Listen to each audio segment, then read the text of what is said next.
Hello scrapers! In this tutorial, I'll show you how to scrape emails in just a few clicks using Outscraper email and contact scraper service. Whether you're into lead generation, marketing, or research, this tutorial will help you understand more about this service, so let's dive right in. First, head over to Outscraper website and sign in to your account.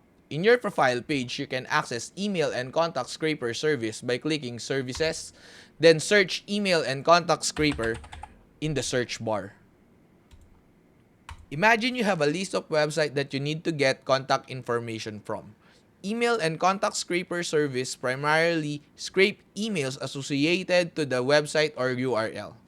To use this service, you can copy and paste the URL of the website that you want to scrape in this query box to add this website as your query. You can also set filters for preferred contacts and type of email that you want to get. You can also add some enrichment to enhance the result of your task. Once everything looks good, click Get Data.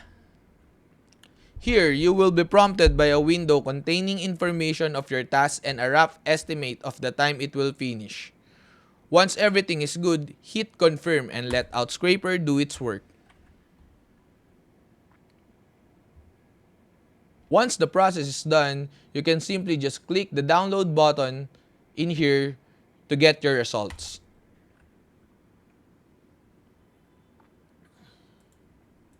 And that's how you use email and contact scraper of Outscraper. Visit our website outscraper.com and try our free tier. Happy scraping!